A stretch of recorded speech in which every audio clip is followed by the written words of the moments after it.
QQQ가 오르고 있는데도 마음이 불안하다면 그 불안은 틀린 감정이 아닙니다. 지금 QLD, TQQQ 투자자가 봐야 할 것은 단순한 상승장이 아닙니다. AI가 시장을 끌고 가는 것처럼 보이지만 그 밑에서는 전기요금, 금리, 유가, 렌트비, 의료비, 국채, 유동성이 동시에 움직이고 있습니다. 이걸 못 보면 계좌가 올라갈 때 더 위험해집니다. 사람들은 말합니다. AI는 끝나지 않았다. 빅테크는 계속 돈을 번다. QQQ는 결국 간다. 그러면 QLD, TQQQ도 버티면 된다. 맞습니다. 하지만 그 말이 전부는 아닙니다. AI 성장 스토리는 살아있습니다. 그런데 지금 시장은 AI 성장만 보고 움직이는 게 아닙니다. AI가 만드는 인플레이션, 바로 AI플레이션까지 같이 보고 있습니다. 데이터 센터가 늘어나면 전기가 더 필요합니다. 전기가 더 필요하면 전력망 투자가 필요합니다. 전력망 투자가 늘어나면 구리, 변압기, 냉각 장비, 반도체, 부동산, 인력 비용이 같이 올라갑니다. 그러면 AI 기업은 성장하지만 AI 주변의 실물 경제는 비용 부담을 맞습니다. 이게 지금 시장의 모순입니다. QQQ 안에 빅테크는 강합니다. 그런데 미국의 일반 가게는 전기요금, 렌트비, 보험료, 의료비, 서비스 가격 때문에 점점 지칩니다. AI는 기업 실적에는 희망이지만 중산층 지갑에는 비용이 될 수 있습니다. 그래서 투자자는 질문을 바꿔야 합니다. AI가 좋냐 나쁘냐가 아닙니다. AI가 좋다는 기대를 시장이 이미 얼마까지 가격에 넣었느냐입니다. 그리고 그 기대를 버티게 해줄 유동성이 아직 충분하냐입니다. 지금 미국은 이상한 상황입니다. 경기는 약해지는 신호가 나오는데 물가는 쉽게 안 내려갑니다. 서비스 물가가 버티고 렌트비가 버티고 의료비가 버티고 보험료가 버티고 전기요금이 버팁니다. 시장금리가 높으면 미국에서는 모든 가격의 기준이 올라갑니다. 집주인은 높은 금리를 보고 렌트비를 올립니다. 병원은 높은 금리를 보고 의료 서비스 가격을 올립니다. 보험사는 미래 비용을 반영해 보험료를 올립니다.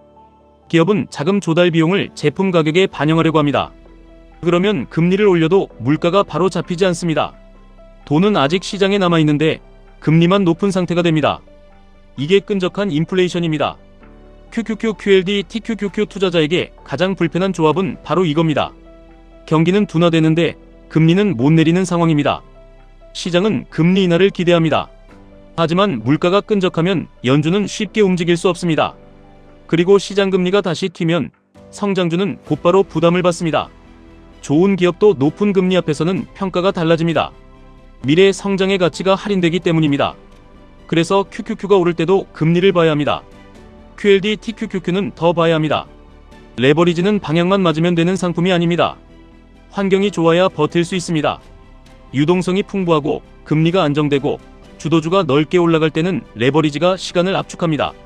하지만 금리가 튀고 유동성이 마르고 일부 대형주만 지수를 끌고 갈 때는 레버리지가 감정 손실까지 압축합니다. 지금 시장은 겉으로 보면 강합니다. AI 주도주가 버티고 QQQ는 쉽게 무너지지 않는 것처럼 보입니다. 하지만 내부를 보면 조심해야 할 신호가 있습니다. 첫째, 유동성의 속도입니다. 4월 이후 시장에 돈이 들어오며 AI 투자, 유상증자, 채권 발행, 설비 투자 기대가 강하게 살아났습니다. 그래서 주가가 올라갔습니다. 그런데 중요한 건 돈의 총량이 아니라 속도입니다. 유동성 지표가 최고점을 지나 둔화되기 시작하면 주가는 아직 올라가도 상승의 힘은 약해질 수 있습니다. 차가 계속 앞으로 가고 있어도 엔진 출력이 줄어드는 것과 같습니다. 둘째, 시장금리입니다. 기준금리만 보면 착각합니다. 투자자가 봐야 할 건 시장금리입니다.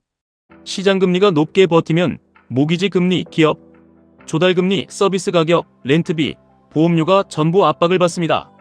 30년 모기지가 7%에서 8% 수준으로 올라가면 집을 사려는 사람은 멈춥니다. 그런데 집을 못 사면 렌트로 갑니다. 렌트 수요가 버티면 렌트비가 떨어지지 않습니다. 이러면 소비자는 집을 사도 힘들고 안 사도 힘듭니다. 이런 구조에서는 소비 체력이 서서히 약해집니다. 셋째, 원유와 병목입니다. 유가 차트가 내려왔다고 안심하면 안 됩니다. 호르무즈 같은 병목이 완전히 풀리지 않으면 탱커선 운항, 보험료, 운송비, 화학 원재료, 제조 원가가 계속 흔들립니다. 기대 인플레이션은 내려갈 수 있습니다. 하지만 실제 공급망 비용은 천천히 내려갑니다. 어떤 비용은 안 내려옵니다. 기업이 체감하는 비용은 차트보다 늦게 움직입니다. 그래서 유가가 내려왔는데도 제조업 물가는 버틸 수 있습니다. 이때 PPI 같은 생산자 물가가 중요해집니다. 과거에도 PPI가 6.5레벨을 넘나들 때 시장은 크게 흔들린 적이 많았습니다. 정확한 숫자 하나로 공포를 만들자는 게 아닙니다. 비용 압력이 다시 커지는 구간에서 성장주 밸류에이션은 흔들릴 수 있다는 뜻입니다. 넷째, 트럼프 정책의 페이드아웃입니다. 처음에는 정책 기대가 강합니다. 감세, 규제 완화, 제조업 투자, AI 투자, 스테이블 코인, 은행 규제 완화, 국채 수요 확대, 이런 이야기가 시장의 기대를 만듭니다. 하지만 정책은 시간이 갈수록 숫자로 증명해야 합니다. 처음에는 말만으로 주가가 오릅니다. 중간부터는 실제 돈이 들어와야 합니다. 후반에는 그 돈이 계속 유지되어야 합니다. 여기서 문제가 생깁니다. 미국은 세금을 크게 올리기 어렵습니다. 세금을 올리면 조세 저항이 생기고 기업 체력이 약해지고 투자 심리가 꺾입니다. 그렇다고 유동성을 강하게 걷어들이기도 어렵습니다. 성장률이 2% 아래로 내려가는 것을 정치적으로 견디기 어렵기 때문입니다. 그러면 돈은 계속 풀려 있고 금리는 높은 상태가 됩니다.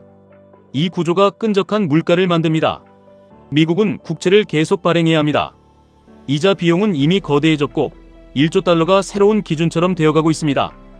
외국이 미국 국채를 예전만큼 사주지 않으면 미국 내부의 상업은행, 스테이블 코인 시장, 연준의 역할이 더 중요해집니다. 결국 시장은 다시 금리로 돌아옵니다. 국채를 누가 사느냐, 어느 금리에서 사느냐, 그 금리가 주식의 밸류에이션을 얼마나 누르느냐입니다. 이걸 모르고 QQQ만 보면 반쪽짜리 투자입니다. QLD TQQQ를 들고 있다면 더 위험합니다. 다섯째, 시장의 폭입니다. 강한 상승장처럼 보여도 실제로는 몇 개 대형주만 끌고 가는 장이 있습니다. 엔비디아, 마이크로소프트, 애플, 메타, 구글 같은 기업이 강하면 QQQ는 버틸 수 있습니다. 하지만 밑에 있는 소비주, 제조업, 중소형주, 실물 경기 관련 종목이 약해지면 시장의 폭은 좁아집니다. 처음에는 괜찮아 보입니다. 지수는 오르니까요. 그런데 시간이 지나면 부담이 됩니다. 소수 종목에 너무 많은 기대가 몰리면 그 종목들이 쉬는 순간 지수 전체가 흔들립니다. QLD TQQQ 투자자는 이때 크게 맞습니다. 왜냐하면 남들은 조정이라고 부르는 구간이 레버리지 투자자에게는 멘탈 붕괴 구간이 되기 때문입니다. 그럼 어떻게 해야 합니까? 다 팔라는 말이 아닙니다. 무조건 사라는 말도 아닙니다. 지금 필요한 건 극단이 아니라 기준입니다. QQQ가 21선 위에서 버티고 주도주가 무너지지 않고 금리가 안정되고 유동성이 다시 들어오면 추세는 살아있습니다. 그런데 QQQ가 오르는데 거래가 약하고 상승 종목 수가 줄어들고 단기금리가 튀고 PPI가 압박을 주고 유가보다 운송과 원재료 비용이 더 늦게 내려오면 욕심을 줄여야 합니다. 계좌가 올라갈 때 비중을 키우는 것보다 중요한 건 계좌가 흔들릴 때 살아남을 수 있는 구조를 만드는 겁니다. 많은 투자자가 하락장 때문에 망하지 않습니다. 상승장에서 기준을 잃어서 망합니다. 오를 때 자신감이 과해지고 과한 자신감이 비중을 키우고 커진 비중이 작은 조정도 견디지 못하게 만듭니다. 그러다 하루 이틀 급락이 나오면 가장 좋은 자산을 가장 나쁜 타이밍에 팔아버립니다. 이게 QLD TQQQ 투자자가 반복하는 실수입니다. 진짜 고수는 상승장을 마치는 사람이 아닙니다. 상승장에서 취하지 않는 사람입니다. 진짜 오래 살아남는 사람은 하락장을 피하는 사람이 아닙니다. 하락장이 와도 무너지지 않을 만큼만 가져가는 사람입니다. 지금 QQQ QLD TQQQ 투자자는 AI를 믿되 비용을 봐야 합니다. 빅테크를 믿되 금리를 봐야 합니다. 장기 우상향을 믿되 유동성 둔화를 봐야 합니다. 정책 기대를 보되 정책 효과가 약해지는 순간을 봐야 합니다. 세상은 단순히 좋은 기업만으로 움직이지 않습니다. 좋은 기업, 좋은 가격, 좋은 금리, 좋은 유동성, 이 네 가지가 맞아야 큰 상승이 오래갑니다. 하나가 무너지면 흔들립니다. 두 개가 무너지면 조정이 옵니다. 세 개가 무너지면 사람들은 그때서야 이유를 찾습니다. 하지만 시장은 이미 먼저 움직입니다. 그래서 지금 해야 할 일은 예언이 아닙니다. 대응입니다. QQQ가 강하면 인정하십시오. 그러나 취하지 마십시오. QLD TQQQ가 수익을 주면 감사하십시오. 그러나 영원히 직선으로 갈 거라고 믿지 마십시오. 현금을 들고 있는 시간을 실패라고 생각하지 마십시오. 현금은 겁쟁이의 도피처가 아니라 다음 기회를 잡기 위한 산소통입니다. AI 시대는 끝나지 않았습니다. 하지만 AI 시대에도 조정은 옵니다. AI 시대에도 금리는 중요합니다. AI 시대에도 물가는 중요합니다. AI 시대에도 소비 체력은 중요합니다. AI 시대에도 레버리지는 기준 없는 사람을 무너뜨립니다. 오늘 기억할 건 하나입니다. QQQ가 오른다는 사실보다 중요한 건 왜 오르고 있는지입니다. QLD TQQQ가 수익을 준다는 사실보다 중요한 건 그 수익을 지킬 기준이 있느냐입니다. 시장은 늘 두 번 시험합니다. 오를 때는 욕심으로 시험하고 내릴 때는 공포로 시험합니다. 그 두 시험을 통과한 사람만이 결국 계좌를 키웁니다. 지금은 흥분할 때가 아닙니다. 무서워서 도망갈 때도 아닙니다. AI 성장, 끈적한 인플레이션, 높은 시장금리, 원유 병목, 유동성 둔화, 정책 효과 약화, 이 신호들을 하나씩 확인하면서 버틸 때입니다.